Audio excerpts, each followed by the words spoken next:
Okay. Now you've been a part of Black Publishers Coalition, the NNPA. Um, Tell us about some of the Black publishing organizations that you've been a part of.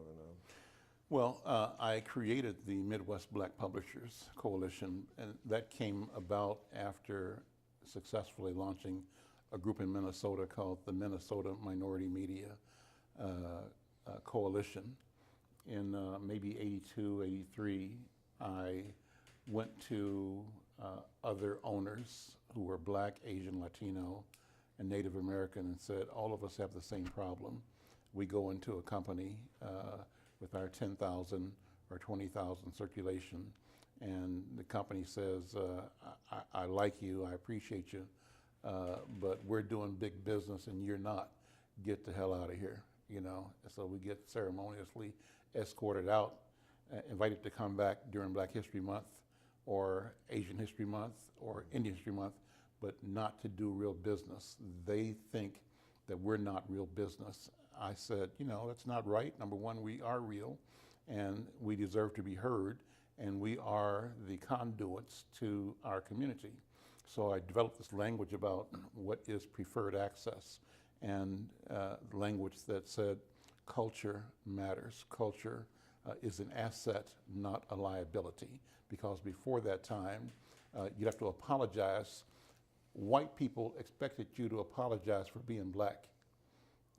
Or they would tell you, I know it's not your fault that you're Black, but you're okay, I like you, and you can't help it. I mean, you didn't choose to be born Black, you know, and I don't, even though you're Black, I don't dislike you. So that kind of language, right? And so that's the language of supremacy, right? And that's the language of marginalization. And it may be conscious, it may be, you know, it was intentional. It goes to the point where it's not conscious, it's just a matter of fact anymore, and they feel comfortable telling you. It's like they tell you that they had nothing to do with slavery, right? They feel distant from all of the benefits that they derive from the legacy of state-sponsored enslavement of other human beings. So that's the kind of culture that we're in. And I went to the colleagues, the other publishers, and said, let's go back to the market. And we did this first at a time when AIDS was just being announced, and there were stories in media suggesting, attributing the AIDS epidemic to Black people and green monkeys, right? And so one more straw on the camel's back, the further denigration of Black people, and the implication behind that shorthand language, you know, was that Black people are deviant, and it's deviance in their culture, weakness in the culture, that has exposed them and now other people to this catastrophic illness called HIV/AIDS. And so we said that's not true, number one, and you shouldn't allow it. And even if you're not allowing it, you should be fighting as a matter of public health against disinformation. We went to the Minnesota Health Department and said, you need to put advertising in our newspapers telling the truth about HIV and AIDS. And so their first response was, do Black people read? Do you all read? And the ones of you who read probably read the Star Tribune just like we do. But why should we put an ad in a Black newspaper or an Indian or Asian newspaper?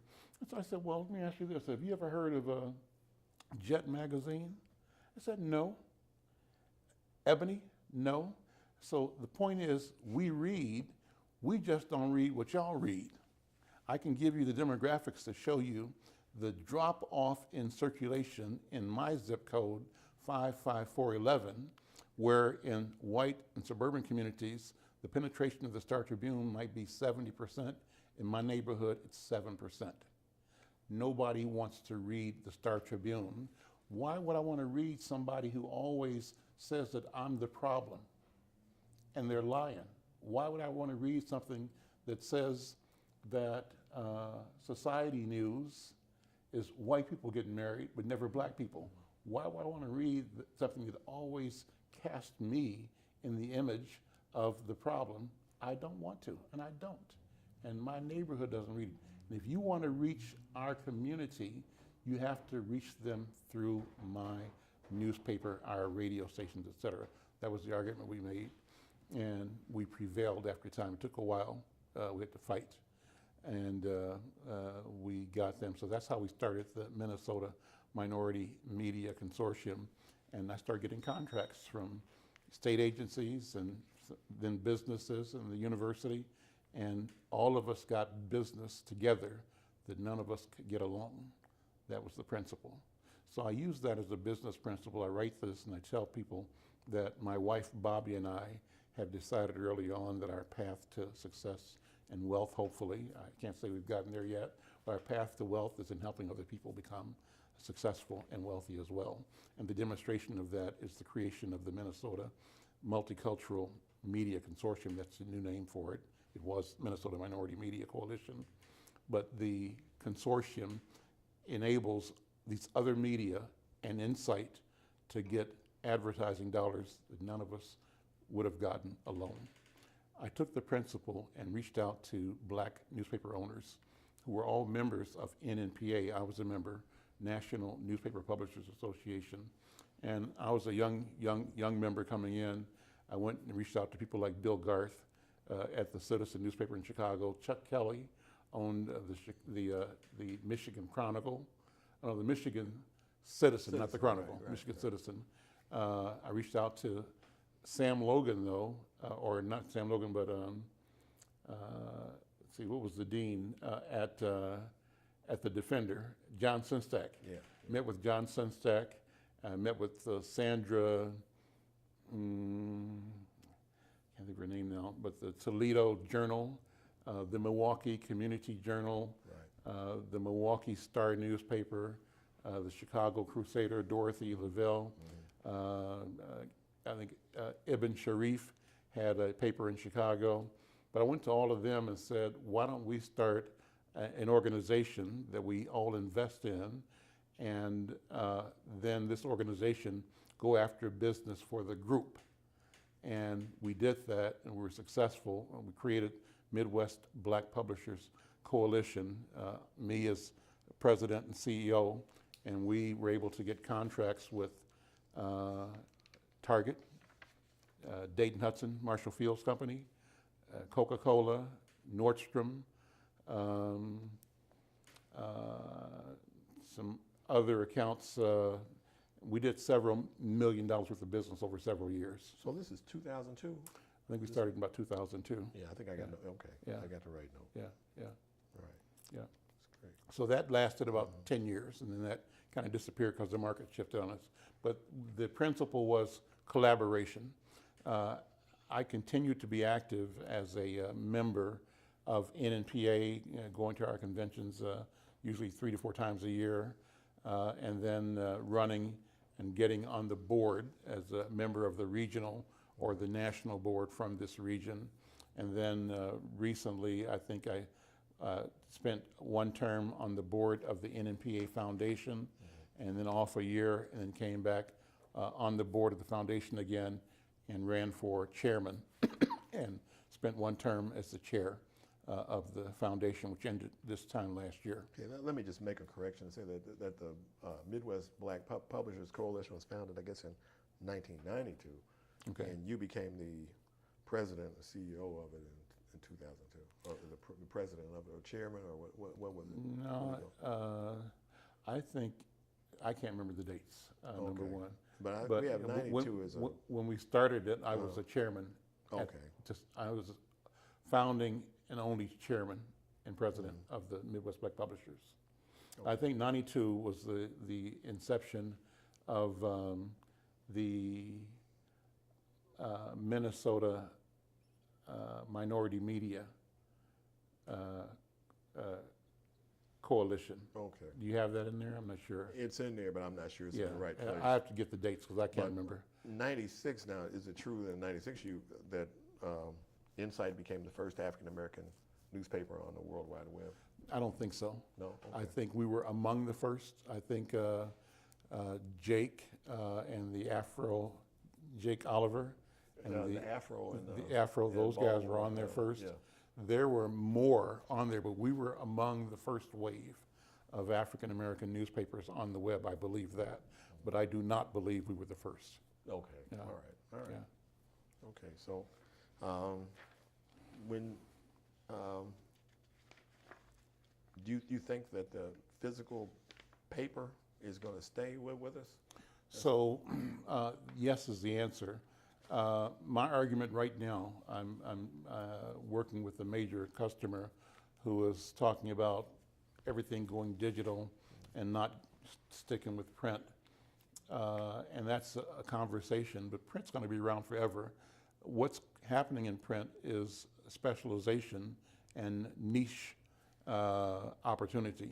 Well, what I tell my customers is that we were niche players from the beginning. We started off as niche players. In fact, we are masters of the niche. We own it. We own this niche in black media. And so the problem for us had been, and the problem that you discovered, Mr. or Miss Marketer, was that your strategy of mass is not a sustainable strategy, and that people have more choices now because of technology. And so the appearance and emergence of choices based on technology has caused the dissipation of the single size fits all strategy, mass media. It's not mass media anymore, it's hyper local.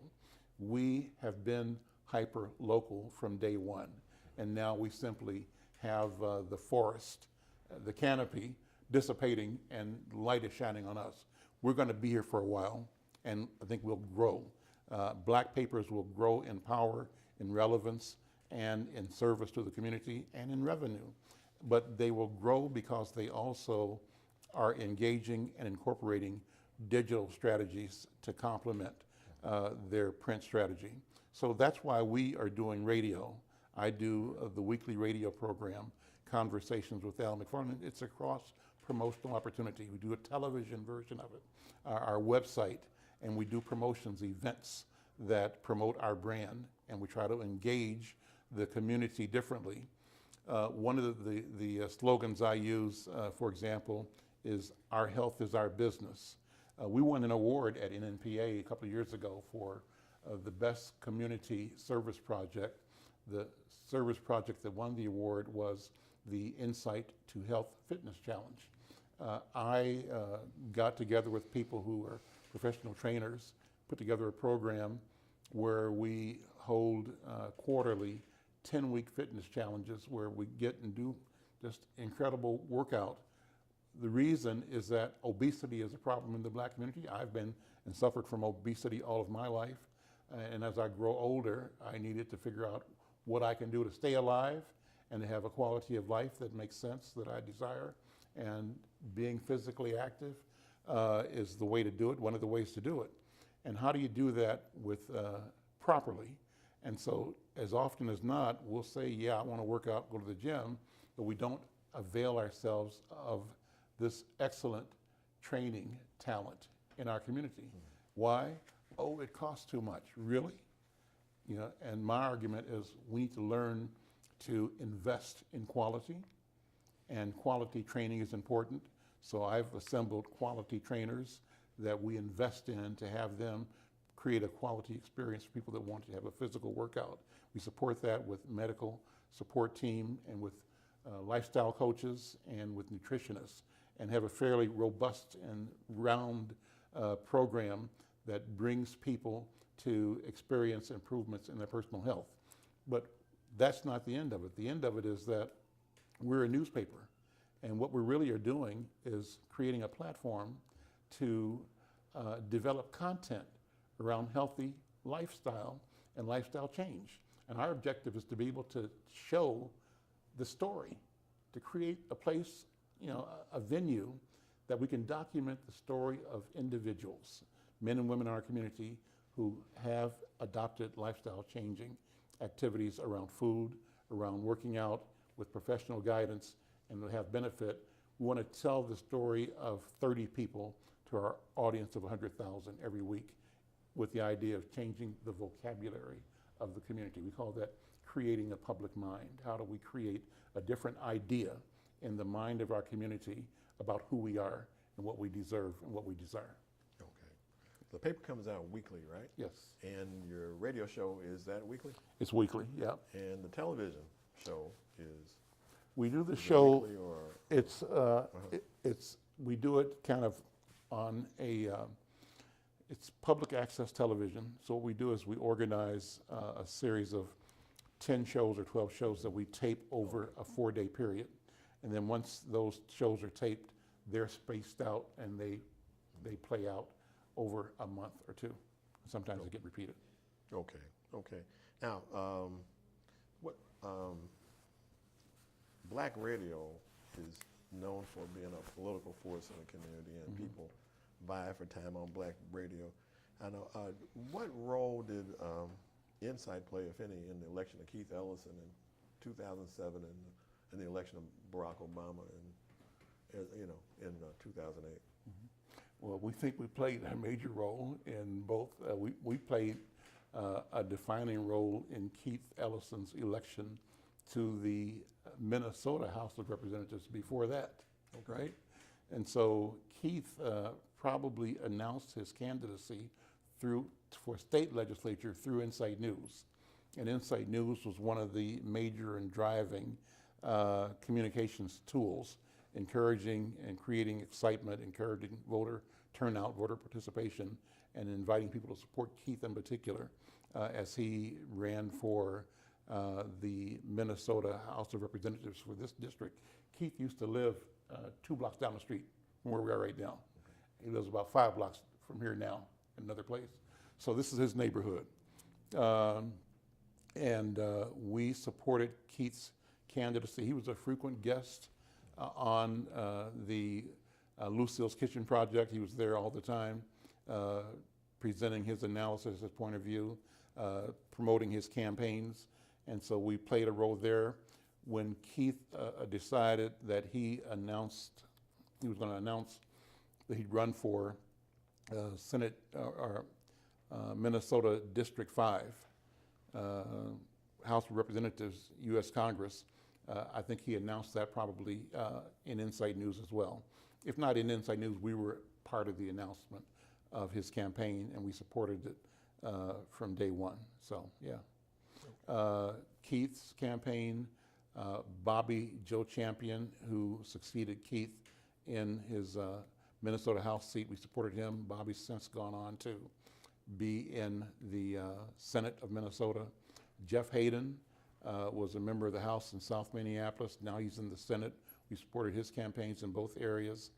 The candidates in St. Paul who were in the state government, and the mayor, we obviously. So like Keith's son now is the city council representative for this neighborhood.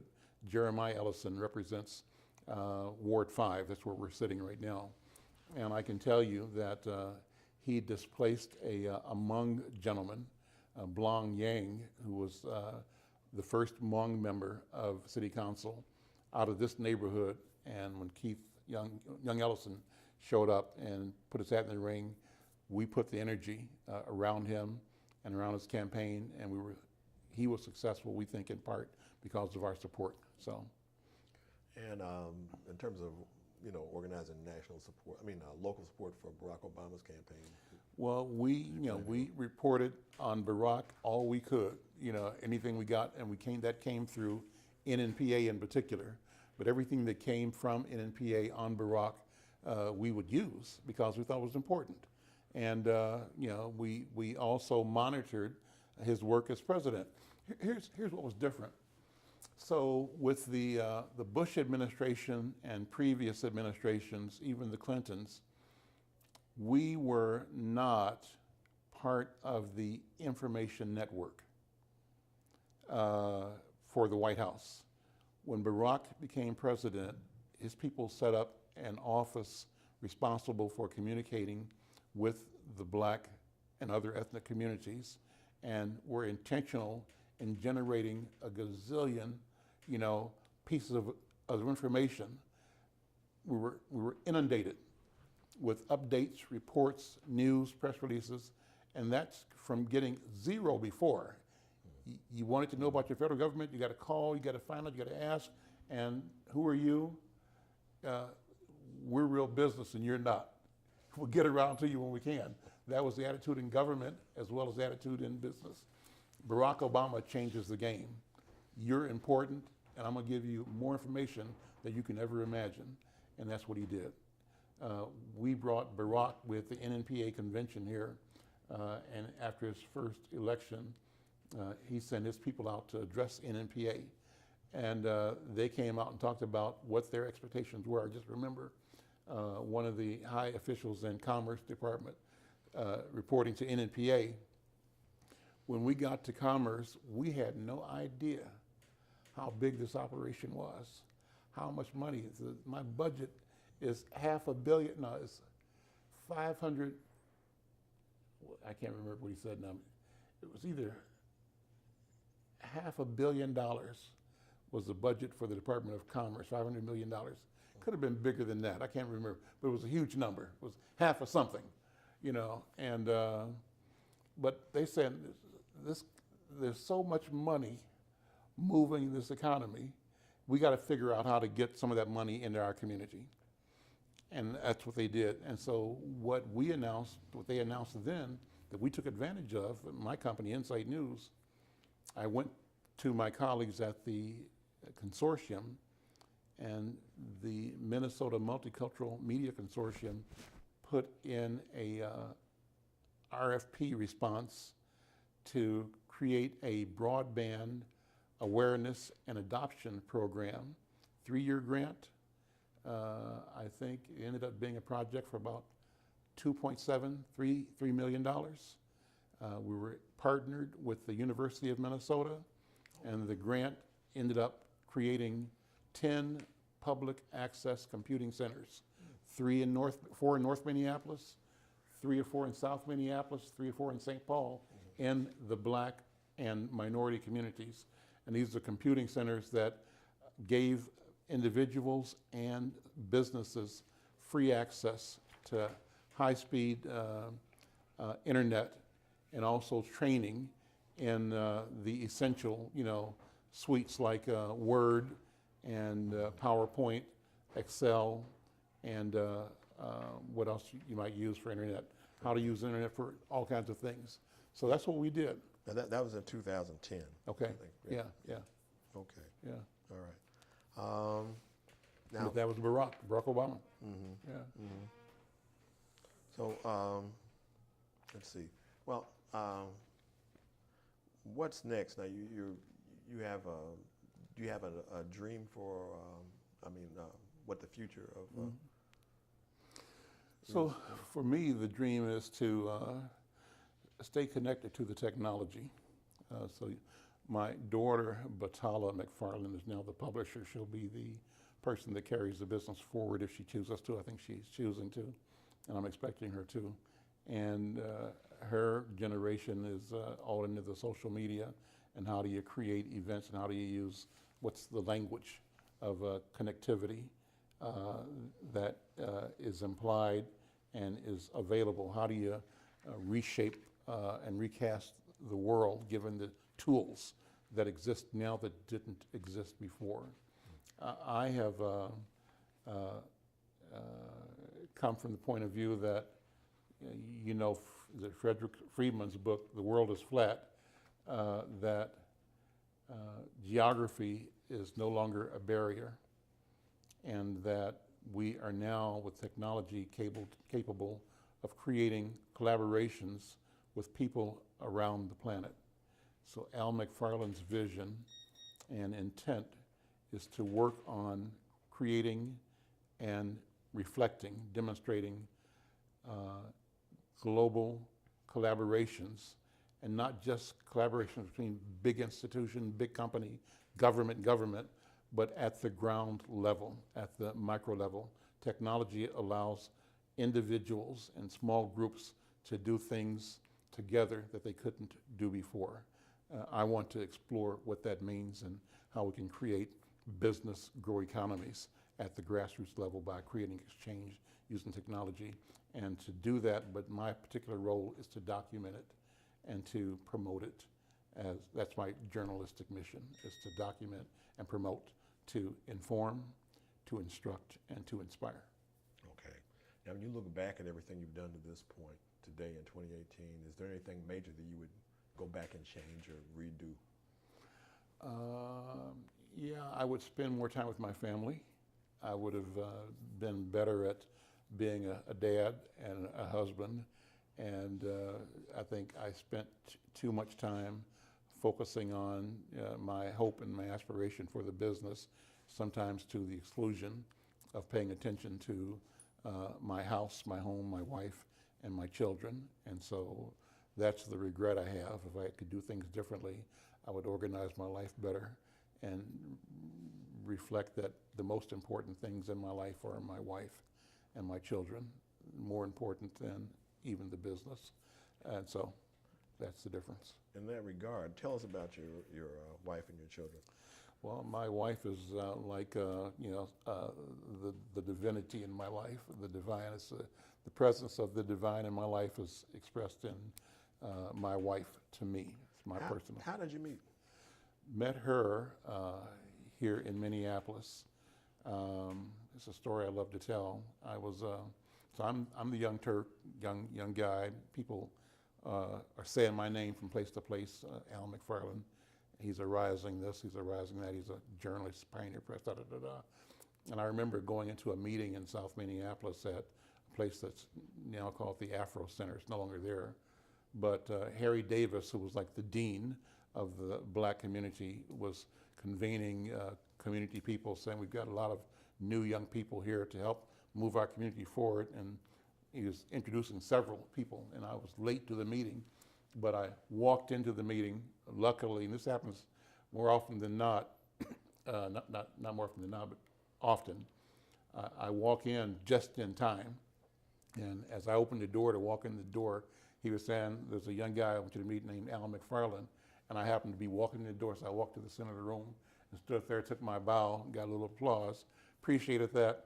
But I remember as I was standing there in the stillness of that moment, I caught a glimpse of three, seemed like globes bouncing along the south wall of this building. This building was an old junior high school, and it was a gymnasium, so it had huge gymnasium walls, right, and gymnasium windows.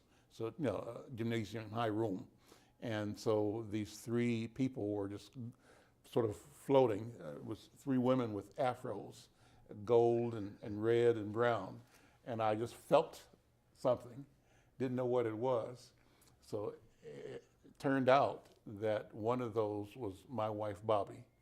So that's my first feeling for her. And then when we met,